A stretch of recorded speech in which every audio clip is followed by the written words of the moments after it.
Hi, everybody. I'm Dave Schrader from the Holzer Files and Ghosts of Devil's Perch, and you're listening to the Paranormal Portal with Brent Thomas.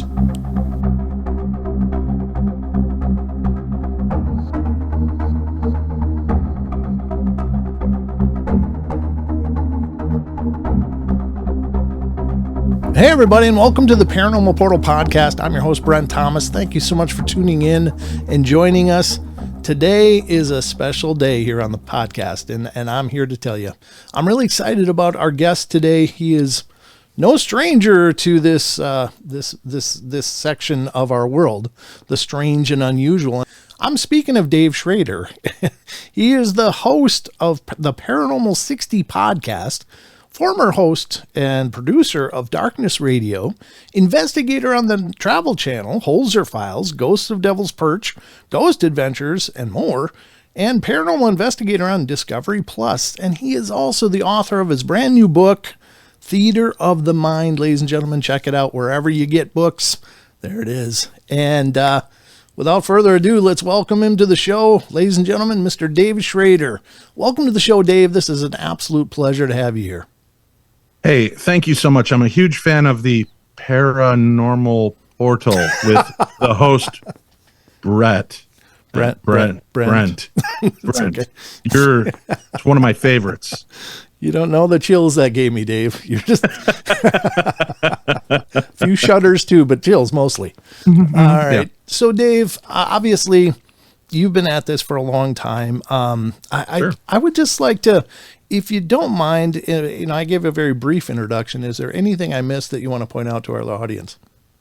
Here's kind of the 10,000 mile high sky view of it. I have grown up in a paranormal world, having paranormal experiences with the ghosts of my grandparents after their deaths when I was very young, to UFO sightings over Trout Lake, Washington in 2006. A Bigfoot sighting in about 1977 in Foley, Alabama at my grandparents' property, and grown up in a haunted house. So I've just always been around it, always been fascinated by it. And I was eventually able to marry my two loves and passions of the paranormal and radio, and began doing a show called Darkness Radio back in 2006. I did that for 16 years and stepped away to relaunch and create the Paranormal 60 podcast, which is where you find me today. And through my journeys, I've been lucky enough to be a guest investigator on shows like Paranormal State, Ghost Adventures. I was on the mini-series Paranormal Challenge with Zach Baggins. I've done Haunted Hospitals, Ghost Brothers Fright Club, and then I was the lead investigator on the Holzer Files paranormal TV show on Travel Channel and Discovery Plus, and on Ghosts of Devil's Perch. And those can now be seen on Discovery Plus and the Max streaming service. So I've had a really exciting life, just filled with high strangeness. And I've been lucky enough to be able to see and explore the world, to examine these stories and concepts and different beliefs and constructs when it comes to the supernatural. Yeah, and I was fortunate enough to catch your presentation at Phenomicon last year, and it was just phenomenal. You're an incredible public speaker, Thank you. And the material you covered was really surprisingly comprehensive for the limited time, and I was really, really impressed by that. And of course, we talked a little bit during the conference, but we all had our things going on. But I really appreciate the depth of your vision and such. And I've got to ask you, do you think, because I think we both probably talk to a lot of people that are experiencers and have seen this stuff, throughout their lives. Do you think by virtue of growing up surrounded by this, that it attunes itself to you, or creates, a vibe or a magnetism for this stuff to find you? Well, I think you become more aware, right? If you resonate in a certain place and you're always around it, it's kind of like owning a purple car.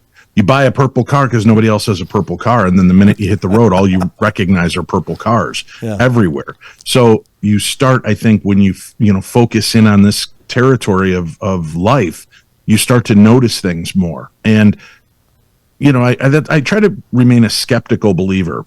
I've had experiences. Some I can explain, some I cannot. Some I've done my best to debunk and cannot.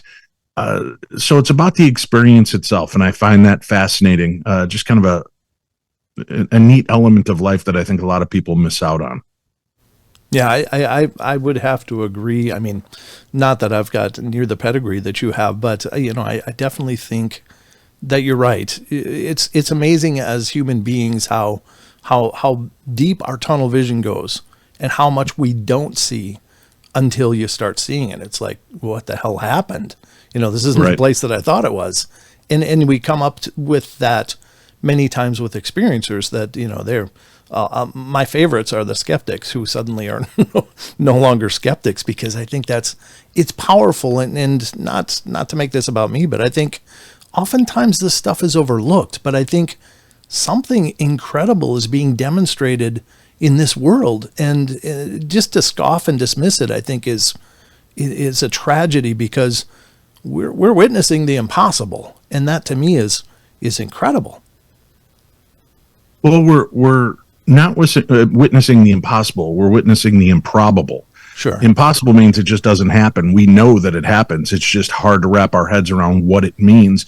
And I don't blame people for being hyper skeptical or cynical towards certain things, because when you can't fit something into a paradigm that makes sense for you, a lot of times our brains just cannot process. So it's easier to say this just doesn't exist and walk in that path and not have to focus on what it means if these things really do exist. And I give credit to people that walk that path as well, because it's hard to have strange things happen and just not want to acknowledge it. Yeah. Yeah. I think you're absolutely right. And the old saying, ignorance is bliss. Well, I think I think the main thing is we've got Hollywood and Stephen King to thank for the reason that people fear the paranormal and the strange as much as they do, because I think that our fear is what limits us in our capacity to see and experience things. Mm-hmm. If you walk in a place of fear, you walk in a way that portends, I don't want this, I don't need this. I think you're pushing things away from you. Whereas if you open to the experience, even what could seem unsettling, like getting knocked on my ass a couple of times on TV by an unseen force, would have been very easy to stand up and run out and not do this again. But instead, that really grounded me to want to understand more. And how is that physically possible? What force moved me? And what can we do to understand that type of force? So I try to replace the fear with this kind of inquisitive nature. Mm-hmm. And sometimes it's hard. The heart is racing, the breath is catching, and I'm trying to make sense of what's going on in the moment. But I find that I have more fully rounded experiences than a lot of people. And if we could all just remove the fear factor and say it's okay to be shocked and in awe when you experience something, but don't give strength to the word fear or I'm afraid, then I think you'll start to witness and experience so much more. It was like once I removed that buffer, that speed bump in my consciousness of fear, and that's not me trying to be a big badass tight t-shirt wearing ghost hunter. It's just realizing the limitations that fear creates. And again, I love the anagram fear, false evidence appearing real. A lot of the things we think we're experiencing come from a different level of how we've been brought up, right? Mm-hmm. I have a pit bull. I can go outside with my pit bull on a chain and people jerk and stand back in fear. Yeah. They don't know that he will knock you down and lick you to death is probably the worst that's going to happen to you. If you break in the house, he's a different dog. But outside, somewhere else, he's a loving, sweet dog. But it's the perception that people have heard that makes it frightening and makes a more frightening experience. So I think that if you can learn to see past those barriers and realize that, something touching your hair is not evil. Right. I've had ladies go, "Oh my God, it flipped my hair. I got to get out of here. It was a demon." And I'm like, what demon is like, ooh, and flips your hair? What demon is that? Yeah. And, I just tell people, I think you've got to focus on the moment as opposed to the fear or expectation of what you assumed it might mean. And maybe that's all the energy that spirit had to get your attention. And it just wanted to let you know it was there. So if we can get people off of that fear wagon, I think they'll start experiencing and seeing more things. I am not a fan of the outdoors. I don't mind it. I just know it's dirty and pokey and things want to eat me out there. So my want and desire to go find Bigfoot is huge, but my want and desire to not be eaten or come down with some kind of weird intestinal parasite is stronger. So I'm not always real active in going out to investigate those type of claims. Well, Dave, that's a fear you have to get over. My fear is very real. Yeah. Coyotes, wolves, and snakes live in the woods, and going out into their area looking for another giant bipedal hominid that may be 8 to 14 feet tall and has the strength to rip deer's heads off of their carcasses, if we're to believe the stories. I have not gotten one straight answer from a good Bigfooter yet when I've said, okay, so what do you do if you find one? So you're out in the wilderness, you're with your little clique of buddies, you don't bring a gun because Bigfoot's smarter than that, and he'll know if you have a weapon. So you round the corner, and there's this 10-foot tall bipedal hairy hominid who's very mad that you're impeding its area. Do you tickle it? Do you throw a net over its head? What exactly is the next plan? And I don't think I've ever gotten an answer. No, that's a great question, and that's right. I mean, what will it do? Right. Seeing that that's you're the there. point. I mean, some people have us believe that they're very benevolent beings. Yes. Others say they're very aggressive and territorial in nature, and it could just depend on the area you're in. Mm-hmm. Like maybe Bigfoot in Minnesota is, sipping Starbucks and reading the newspaper in the woods, and he's cool with you bumping into him because Minnesota nice. But you go into rural Kentucky, and he doesn't want you near his moonshine still, and he's a little bit more crabby. I don't know how it works, but I just don't know that I want to put myself out into an environment where very real things could hurt me. Going into, I've never been one for urban exploring since I became an adult, to go off into reportedly haunted locations at night by myself or with a buddy or two, because I'm more afraid of the living that might be in there. Oh, right. That, are held up there or hiding there because they don't want to be captured by the law or whatever weird stuff's going on. That frightens me more than facing a demon or a ghost. Sure. And first of all, I want to comment on your point about fear, and that is so brilliant. I just love that. And I think you're absolutely right, because our emotional state really paints the experience, not necessarily the experience itself. And I often think, and it's anybody's guess, but I agree with you that even though these things might be surprising, shocking, startling, they're not intended a lot of times to be that. It's just like, maybe it's, hey, I'm here. Right. I oftentimes wonder, what is that experience like to be this disembodied spirit in a place, maybe alone for however long, and right. Maybe just that connection is just so powerful to them that they got to use what energy they have to say, I'm here, see me, at least acknowledge me. And right. That's brilliant. Very true. And would you agree that, well, I mean, again, I'm asking you to speculate. Maybe that's not fair, but just in your experience, that 90+% of the time, all of these interactions with these strange phenomena like the ghosts, not all, I'm not meaning all encompassing, but with dealing with spirits and such, that they're really not trying to be aggressive, but they have a limited way to show you they're there. Right. And it also could be that they're coming off aggressive, because imagine you've been there for 100 or 200 years, and every goofball and their brother that's watched a TV show about the paranormal is traipsed in there asking the same 10 to 12 questions. So, and then do nothing afterwards with it. So are they frustrated by this? I try to always come up with interesting, weird questions. I try to engage them in a more friendly manner. I show them respect. Mm-hmm. And I think that's why we get some really good responses when we go into places like this, is it's allowing the spirits to feel like they are being given an opportunity to have a voice again.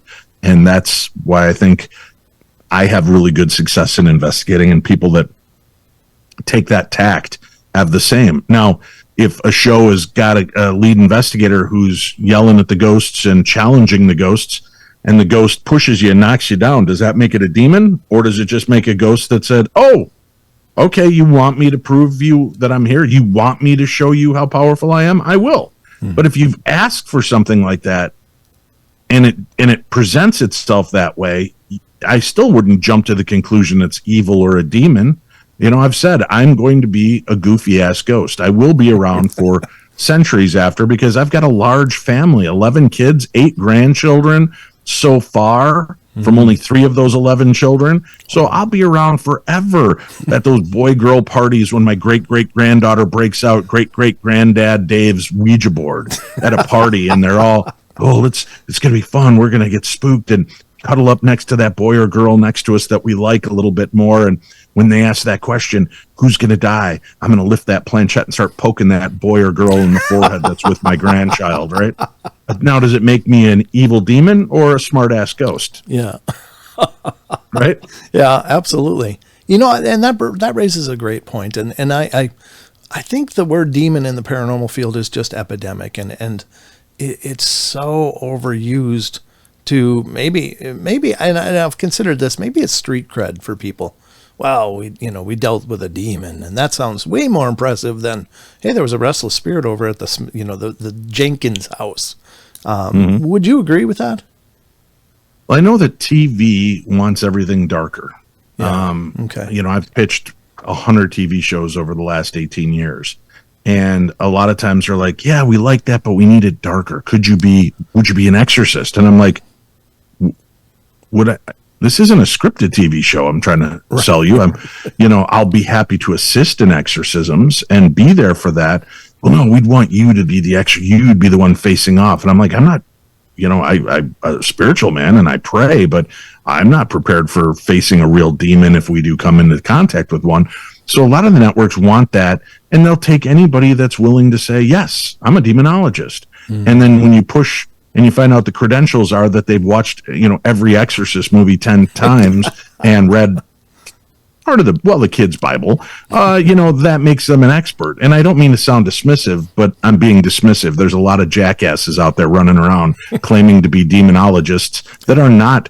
And I think that is more harmful than anything, because if you really do encounter a location that's dealing with dark forces, and you call in one of these charlatans that's making these big claims, and they don't really have the training, wherewithal, or understanding, not only can it be dangerous for the location and the homeowners or business owners that called them in, it could be extremely dangerous for that person and their loved ones.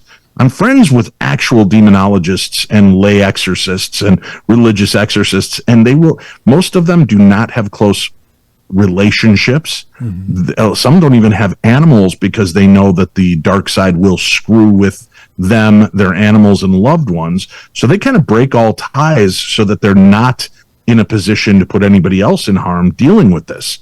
Wow. In my first book that I co-wrote with Patrick Burns and Marley Gibson, which was a guide on ghost hunting and the paranormal, I put in a chapter about demonology, and John Zaffis and Adam Bly are like, what the hell do you know about demonology? Why would you write a chapter? And I said, well, I haven't published the book yet. I wrote it because I want you guys to weigh in on it. And both of them read the chapter and they're like, that's perfect. I wouldn't change a word. And it was more of a cautionary tale, as opposed to, I've always likened it to the X Games, right? The demonology aspect is the X Games of what we do. It's the most extreme, and you're a bigger badass than anybody else because you're not just facing ghosts, you're facing demons. And whatever. And again, I know there's going to be some people out there that are pissed at me. I haven't named any names, and I won't.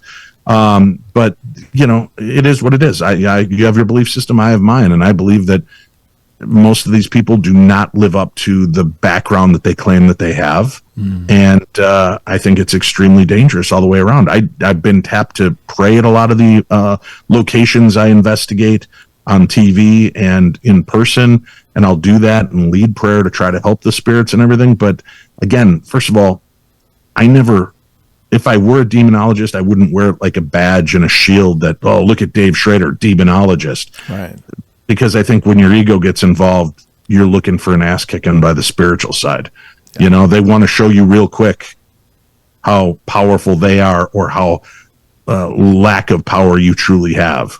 Right. Yeah. And I think you're absolutely right. I think that's dead on, because I think people use the term so loosely, but I don't know if they realize the severity of what they're claiming, and if they did actually see one, and encounter one, Well, many of them, I've talked to many of them, and they all claim to have dealt with demons and fought demons, and there have been some that I've said, hey, would the people that you help be willing to come on my show and talk? I'll even black them out just to hear their story. Oh, no, they're very secretive. They don't want that attention. And I understand that, but every family. Right. Yeah. And I just think it's strange that very rarely is there real solid proof that a lot of these lay demonologists are doing it. You watch Ed and Lorraine Warren on the movies. And I love Ed's conviction, and I love the fact that in real life that he really wanted to help and felt called to do this stuff. Right. And that's great. And the church did lean on him because of his expertise. And when they didn't want to or know how to deal with things, or it fell outside their jurisdiction, Ed was one of the people that they worked with. And I respect the hell out of that. There's a lot of things said about the Warrens. There's a lot of things said about Dr. Hans Holzer, about D. Scott Rogo, about any of the paranormal researchers and investigators that were out there trying to break through the glass ceiling of preconceived, ideas on what the supernatural and the paranormal were or continue to be. But I glomming on to wanting to be a demonologist because it's the coolest. Yeah. And what's so funny is a lot of these demonologists are out there running around with goat's head t-shirts and satanic rings, and I'm like, what are you doing? What's going on here? What kind of confusing? Are you a demonologist or are you a demon follower? I don't follow where you're going with this. Well, you have to know the enemy, and I know the enemy well, and I'm certainly not going to wear the shackles of his armor on me to prove what a badass I am. That just seems like, again, you're looking for trouble. No, do you mind if I ask you another personal question? And not personal. I mean, it's in this realm, but I've thought about this a bunch, and not that I'm right or wrong. I have a theory, and that is that if you really are dealing with a demon, it doesn't come in the door and go, "Hey, I'm a demon. You're in trouble now." It's a war of attrition. That they don't announce their presence. And they the oppression starts with a person, and their mood changes. They just feel like they're always in the rain, even if it's a bright sunny day. They just never feel that light. And the demons is almost like, for lack of a better term, like a parasite. It's there, and it's increasing its strength. It's increasing its control, but it doesn't announce itself. And maybe by the time you may realize it comes to you, or somebody points it out to you, I think you're maybe dealing with something dark, a demonic thing or something. That once you realize that, it's already way late in the game. What's been going on has been going on days, months, years. They have nothing but time. I would be cautionary in positing that, just simply because a lot of us in the field deal with depression and anxiety. I think that's part of what brings us together. It's the want and desire to understand and realize that there is something more to this world and to this existence than just getting up every morning, going to the bathroom, showering, shaving, and going to work, coming home, eating dinner, paying bills, and going to bed and doing it all again. So I think a lot of us that deal with depression and anxiety should not ascribe it to a demon. Sure. I've dealt with depression and anxiety the better part of my life, and I don't believe that it is an outside demon that is influencing me. I believe it is the fractals of my own personality and insecurities that cause these issues, and real life experiences of things that I dealt with. So I don't want people that feel powerless point the finger in a direction that is less likely. But then again, the famous saying is the greatest trick the devil played on us is making us believe that he doesn't exist. Like you, I believe that there'll be a progression to how it happens. But I've often told people, I think I have a demon is the call that I've gotten. And I'm like, if you think you have a demon, you probably don't, Yeah. Explain to me why you think you have a demon. And then sometimes it's just easy to walk people off that ledge, showing them a different perspective. Again, sometimes it's something flipped my hair or I heard a breath. Well, what do you think there's, Jacoby, the demon of heavy breathing, and they'll kind of laugh. And I'm like, yeah, so maybe it was literally just, maybe it was your guardian angel watching you do something stupid again going, Yeah. I would believe that quicker than I would believe it's a demon that's just heavy breathing in your ear. So I think we already are a weak enough species that we want to point the finger of blame everywhere else for all the issues we have in our life, that I don't want people to feel like every problem they have is because the demonic realm is picking on them. Right. Fair enough. That'd be very easy. Listen, I've been in this field a long time. I've lost a lot of friends because of the field I'm in that don't believe or have passed away from different diseases and depression and suicide. And so, I've been through a lot on this, and I've risen and fallen and risen and fallen. And again, it'd be really easy to pinpoint, well, look at, you're in the field of the paranormal. Therefore, all of the bad things are because of the demonic realm that you've stirred up. And I don't think so. I think I've just made some really stupid choices in my life, and I'm paying for it. And I didn't think that through. I didn't see the full end of it. And I'm willing to accept more of my own responsibilities and inadequacies than I am to give it to the supernatural, as though they're the ones doing it. Mark and Debbie Constantino died in a murder-suicide a few years back now. Boy, it's 8 years already. Can you believe that? No. Wow. 8 years. And tragic. Yeah. Actually, 9 years, I think. I think they passed away in 2005 because my mom passed away in 2006. So yeah, it's been like 9 years since Mark and Debbie Constantino died. And it's remarkable. And everybody wanted to jump on the wagon that because they were proficient EVP specialists, great at getting recordings, that they had opened a door. Yeah. No, I knew them from very early on in their career. They were a volatile couple. They were volatile, and I don't believe it had anything to do with the paranormal. I just think it had to do with tainted love. And they both felt this weird ownership over each other, and they were both very controlling of each other in different ways. And it was a tragedy, no doubt about it. But do I believe a demon did it? No. I believe internal demons did it. I believe it was our own failings as a human, and making poor choices and trying to, Mark having made a huge mistake leading up to that moment and realizing maybe the only way to help his daughter avoid jail time was to take him and his wife out of the picture. And I think that is, I believe that that's a big reason that they are dead today, and it has nothing to do with a demon. I think it was Mark just making a very poor choice. Wow. I really appreciate that insight too, because, I think those are the lingering things that still are adrift out there in our sphere. And, it's great to have that humanized, I mean, yeah. Mm-hmm. And, for all of the rest of us, we're on the outside looking in through this little window we see on in an episode or two. And to come to any conclusions based on that is just, it's kind of ridiculous. So I appreciate you taking the moment to flesh that out, because that makes sense. I also want to address, though, the fact that I know that there are a lot of these TV shows that are dealing with the demon of the week. And I don't begrudge what they're doing. They're entertainment. That's their value. But if they want to ascribe it to being a demon every time, that's their prerogative. And if you as a viewer elect to believe that it's a demon every time, that's your prerogative. I think there's something worth watching in every show, even in shows with paranormal investigators you don't necessarily like or understand, because it's kind of interesting to see what about this experience made them believe it's demonic in nature.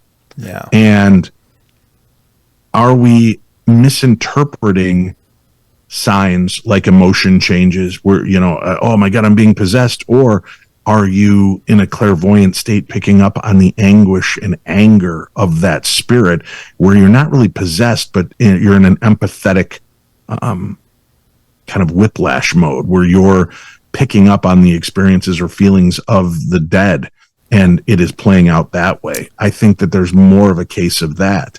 I also think, I have concerns for friends of mine that have been in this field for 20 years doing TV shows, because they put themselves out there and they don't protect themselves necessarily very well, because their fear is, if I protect myself, the spirit element is going to go away and I've got a career I need to continue. And that opens them up to more manipulation by the spirit realm, or even their own emotions and personality. I mean, you keep steeped in a situation where you're constantly angsty and nervous and sick and fearful, and that's got to be just torture on the body, just absolute torture on the body, mind, spirit, and soul of everything that you do.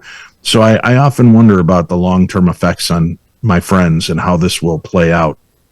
Yeah, I can't imagine the pressure that they would be operating in and day out. Yeah, because that's their life. You do bring up a great point, though, and I think. Wow, that's 2 today. Hey, write it on a calendar. I had 2 great points today. I'm betting you're going to hit 3 or more, but this ain't done yet.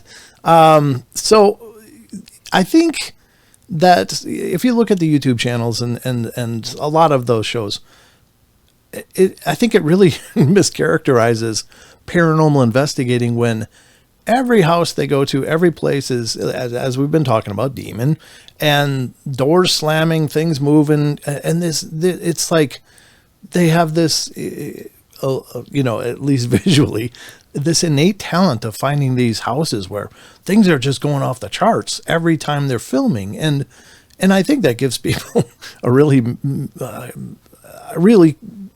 skewed idea of what it means to investigate. And what would you have to say to that? I think 90% of the investigation takes place not on property.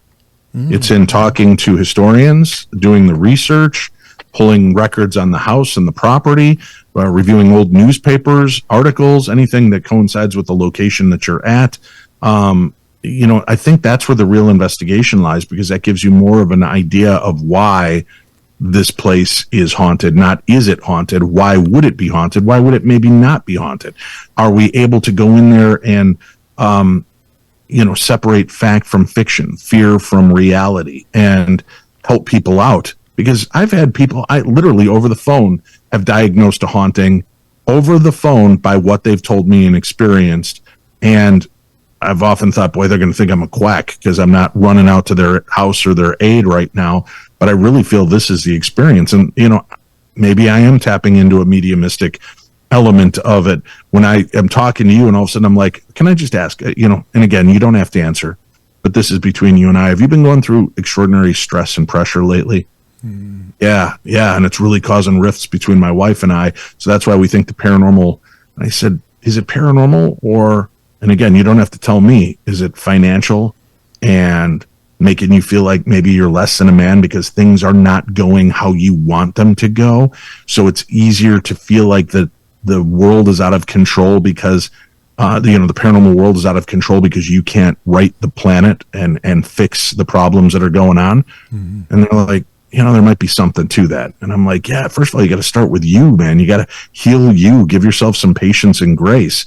But what I'm hearing sounds more like manifestations of your own fears, of your own anxieties. And I think we can project those. And I think that we, especially in couples and friendships, tight friendships, you can imprint emotions on people. And that may be what causes fights and anxiety between you, and the person that you love may be picking up on your fear and anxiety. And it's nothing paranormal or supernatural, but you're both experiencing it. So it must be that. Or is it just that you're so in tune to one another that your fears and anxieties are feeding one another? And I've had some people just on the phone say, all right. And then I bump into them 2-3 years later and they're like, you know what? You had that talk with me. I went in and decided to try therapy. I started getting help and all that paranormal activity went away. And I said, so do you think the demon left you alone because you were getting stronger? I hadn't thought of that, but I don't think so. I think I was just so overwhelmed by my life that I was kind of acting out without really acting out. That's what PK, psychokinetic energy, is. That's what happens around, prepubescent teens and menopausal women. There's this kind of chaotic energy as their bodies are changing and the chemistry is changing. And it's not just limited to women, it happens in men. And I think we can have a part of that. So sometimes it's about taking the logic of a situation and examining it like a dream interpreter. This experience happened to you. Why do you believe it happened to you? Is there anything else going on in your life at this moment? And, giving people an insight into that element of who they are, because I think we're much more capable of remarkable things than we give ourselves credit for, from spontaneous healings to manifesting a world, that we want. We can all be the Willy Wonka of our own life. All you have to do is imagine it and put those imaginations back into play. That's incredible. I mean, you're making my job so easy, because that was going to be my next question. Actually, I was going to ask you about the possibility that in maybe some of these cases that people are manifesting that almost in like the poltergeist phenomena. That's, the pubescent and prepubescent girls are, well, it's often attributed to, but probably not exclusively. But this is just another manifestation of that same phenomena, but it happens in adults. It happens with people going through, extraordinary trials and stress. And you've already answered it, so that was brilliant. But I think there's me using my psychic ability again. Yeah. Man, you are tuned in, brother. This is great. I think it's fascinating because this obviously this wormhole keeps going and going and going. But how do you see this progressing in the future? I mean, do you think we'll ever come to that place of maybe understanding this stuff and having no? Okay. No. Here's why. Everybody wants to be right about their ideas. And Dave Schrader can come up with theory ABC, and I can get 1/10 of the population to believe in it and follow me. And they will stand behind me rigorously. And then you've got a great philosophy and theory, and people are like, well, that makes more sense to me than what Dave said. And then you've got your followers on those theories. And there's different religious beliefs, and there's different conceptual ideas on how all of this takes place, and nobody wants to be wrong. That's the biggest problem in our field, is that everybody wants the keys to the imaginary kingdom, and nobody wants to share them. Nobody wants to share knowledge. Everybody wants to be little. It's easier for me to tell you you're an idiot and don't know what you're talking about, and that's not what we found when our team went there. Well, then, wouldn't it make more sense if your paranormal team, my paranormal team, and a third paranormal team all agreed to go investigate the Villisca Axe murder house? You investigate it, take copious notes, pour over your evidence. My team goes in, we do the same thing. Team C goes in and does the same thing. Then, as the leaders of those teams, you, myself, and the other team leader get together, and we go over what we found. And I didn't get that kind of activity. That doesn't mean it didn't exist for you. It might just not have unfolded for you that night. Or maybe your strengths are picking up visual. My strengths are in the audible range. And maybe the other person is empathy. I picked up so much sadness in that room. Well, that's interesting. I didn't pick up that, but I kept hearing what sounded like somebody punching a wall. Interesting, isn't it? And you saw this angry kid standing in the corner glowering at us, right? So it all kind of ties in that way. So if we're able to go in and I say, all right, this is the evidence I caught, and they go, oh yeah, we caught that too, but we realized it's a reflection from the chandelier above. Here's our photographs. Boom, great. So you're correlating data, corroborating each other's experiences, and helping each other. That is how the next evolutionary step of the investigative world needs to go. Nobody wants to do that. That's not true, Dave Schrader. I work with 3 or 4 teams in my area. Yeah, but it's not on a grand enough scale. Sure. That's the problem. There might be a few teams out there doing well, and everybody touts paranormal unity, and there is no real paranormal unity out there. People are cutting each other's throats over stupid stuff, destroying each other's credibility and their interest and love in this field. This has got to be one of the most diabolically weird fields I've ever been a part of. And that says a lot, because I've been in media and in sales, which are 2 of the most cutthroat jobs in the world. And paranormal makes the rest of them look like kindergarten play. Yeah. I've just watched people do and say ridiculous things so that their team gets in charge of this location, or gets this or gets that. And it's caused so much derision, and it's just a shame, man. It's just a shame. There are some great things going on out in the field, and then I watch real science minds come together, like Bill Chappell, who created so many of the amazing pieces of equipment we've seen on different TV programs.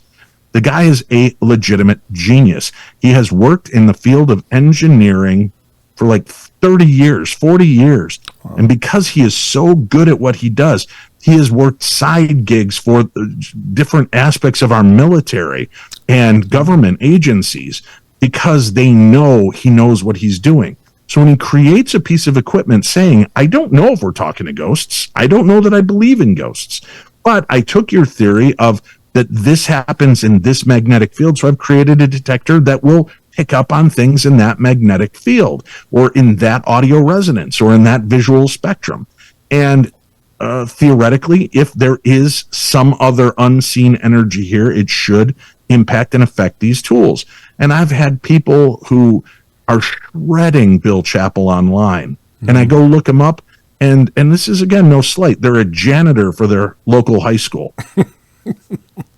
Right? And please understand, I'm not putting down a janitor at the local high school. I know what you mean. But there's a different level of skill and education behind being a janitor and being a high-level electronic engineer. Yeah. For you to call him a fake and a fraud because you've known nothing. As a matter of fact, a lot of Bill's equipment, if you take it apart to try to re-engineer it or figure things out, it actually self-destructs so that it destroys itself. And it, so the thing is, people tell me how they've, went in and jiggered with it a little bit and they were able to do this and do that. It's shenanigans. And again, the people out there that think they're above others in intelligence quotient and will summarily dismiss somebody with absolutely no background in the field, but because it doesn't equate to what they believe in. That's why I said it's a destructive nature, and I've watched a lot of people, good people, fall to the wayside and just want to not deal with it. Women in particular, this field is driven by women. Women love the paranormal, but women are so cruel to one another in this field that it is disheartening to watch happen. There is no sisterhood for the most part. It is, everybody is out for themselves, and that's just that's shattering. It's disheartening, and hopefully your vision can come to fruition, that people can work together. But you're right. I mean, I've seen it in the Bigfoot community forever as well. That is just as much or more so cutthroat, and it's a shame, because I think we all want to move to a place of understanding, or at least to new discovery. And unless we work together, we're always going to be hitting against and battling against each other, and that's not pushing it forward. I know you've got people like the people that were involved with the Scole experiment, SCOLE. People look it up, the Scole experiment out of England. Here's a group, this diverse group, that would get together on a specific day every week to try to engage the spirit realm. They were committed to this for years. And they were getting amazing results until the infighting started, until the ego got involved. But when it wasn't, when they were just to be witness to these remarkable things, oh man, there's a book out there, there's a documentary out there. As a matter of fact, if you go to the Paranormal 60 podcast page on YouTube, and subscribe, it's free to subscribe. But if you look through my videos, I do have the Afterlife Investigations, the Scole Experiment video up. That's a really fascinating 90-minute documentary about the things that were done, how it was and how it worked and how great it was until we got in the way of ourselves, and then it kind of fell apart. So it's, I think we're very capable of it. I think we could make some great leaps and strides, but everybody has to put their ego away and be willing to learn. That's what I've done on my radio show for years. What my beliefs were in the beginning to what they are now are radically different. And I don't feel the need to have to compartmentalize any one aspect of the paranormal, nor do I feel the need that I have to convince you that it's real. I don't need to. I'm telling you, because you asked me a question, about my experience. And when people have attacked me about that, and I said, didn't you just ask me this question? And they're like, yeah. And I said, then why are you being so aggressive?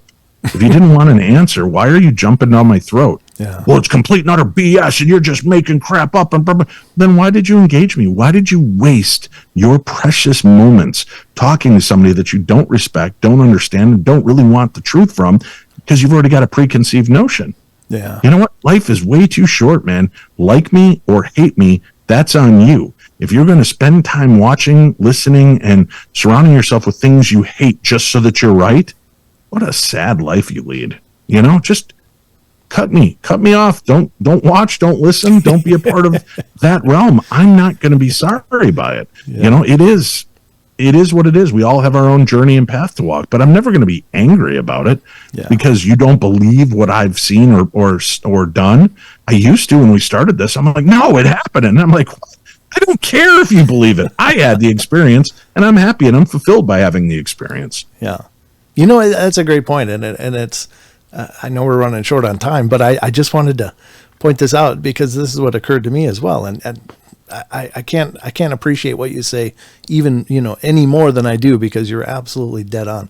It's like somebody that hates country music, but they tune into the country music channel every day to hear what else they hate.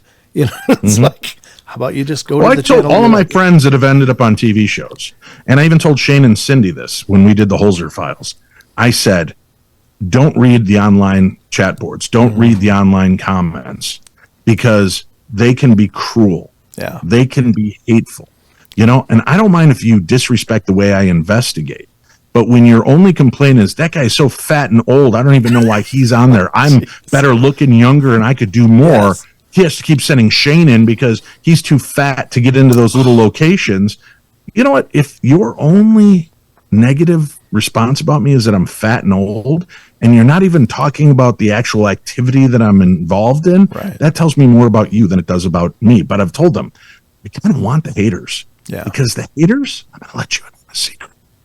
Haters are morons. The haters tune in. The haters are morons. They tune in. They tune in to hate you and watch you. And you know what? That counts towards the ratings. So hate me all you want. I don't care. Tune in week after week to talk about what a dumbass Dave Schrader is. Doesn't matter to me. Just tune in and listen, because that's the way it is. You know, I've got people that will go on I'll say, hey, do me a favor and go rate and review my podcast on Apple Podcasts or wherever you listen. Mm-hmm. And, you know, that means a lot to me. The more you rate and review shows that I'm a part of or programs like this, the more exposure it gets on these different podcast tools. Yeah. And I will then get a slate of people that just have to go in and be ignorant. Oh. But it's like, okay, I want you to know something. If you gave me 1 star, it still counts as a rating. Yeah. And that means that I've got enough juice to get somebody so pissed off that they're willing to write how much they hate me. And that means that they're still going to share my show because I'm getting response. And you know what? Sometimes people love to hate things. So if they see that it's got a lot of hate, they might tune in just to hear how stupid I really am. And then they may hang in. So I told everybody, just accept the hatred is coming your way. And I think the big problem we had with Holzer Files was I'm very proud of that show. Yeah. I had very little hate come from that show. And damn it, I wish more people hated us so there would have been more people watching in disgust instead of all the people that loved us. But thank you to all that did watch the Holzer Files and Ghosts of Devil's Perch. It means the world to us, and that you continue to do so and still write to us. And, you know, I mean, we just, what was it, yesterday or today, marked the 5th anniversary of our filming of the very first episode of the Holzer Files. 5 years already. Wow. Time flies. That's amazing. Yeah, it does. Yeah. I do want to give you some time to talk about your new book, because that's doing really well, and I'd love for you to share with our audience more about it. Yeah, I've got a new book out. It's called Theater of the Mind, Tales from the Darkness, and ghosts, UFOs, aliens, monsters, and other strange stories of the supernatural. I've combined about 15, 16 of my favorite weird stories. There's a couple of my own personal tales in here, one that dealt with a haunted doll and one that dealt with a haunted hospital. So you can read the book for that. But then they're just some of my favorite stories that I've collected over the years from people just like you that have had real life experiences, shared it, and wanted us to get the story out. And I have had these stories for years sitting in files, and then I'm like, it's really a shame. These should be out there. Why? Mainly because there are so many people that have had these type of experiences that don't realize yet that other people have. And if they get a chance to read this and realize they're not alone, I hope that makes them feel better, that they realize that there are other people that are walking the same strange pathway, and that will make the world a little less big and scary. The paranormal is the great evener, right? The supernatural, the paranormal is the one thing that attracts every walk of life, every financial, every sexuality, every race and religion is fascinated with the element of the paranormal. So we've already got the even playing field. Now it's just learning how to walk amongst it and be nice to one another. So my hope is with this book and the book series that I'm doing that you'll find some great stories that'll be thought-provoking, maybe scare you, maybe make you think about it, maybe even make a smile spread across your face as you learn about some of the strange details of other people's experiences. So that's it. And I've got, I'm extremely proud of the book, happy. I've been getting a lot of great response from readers around the world. And the book is available. You can get it signed. If you're in the United States, you can get it signed on my website at paranormal60.com. You can order both an unsigned or a signed edition. Or wherever you are in the world, just look it up on Amazon. It's Theater of the Mind, Tales from the Darkness. Dave Schrader is the author. And pick up a copy. I'm working on the Kindle version and an audiobook version, so hopefully both of those will be out here in the next 30 to 45 days. And I'll just keep working to make it as available as I can to people. But I want to thank all those that decide to take me along on their journey, whether it's watching my podcast, The Paranormal 60, listening to my podcast network, or following the TV shows and programs I've been a part of. It's been a pleasure to be your guide on many of these journeys, and I hope for many more years to be here holding hands with you as we cross the threshold of real and the surreal together. Well, Dave, it's been an absolute honor, and I can't thank you enough for taking the time to make this happen today. My pleasure. Thanks for having me on and for the respect and giving me an opportunity to talk about some of the different things that I don't always get a chance to chat about. My pleasure. I hope you'll come back because I have a million more things to talk with you about. We'll make it happen. Thank you. And like I said, hopefully I'll have 1 to 2 more of these books out this year, so maybe we can get together again at those points. Perfect. Thanks again, Dave. Thank you.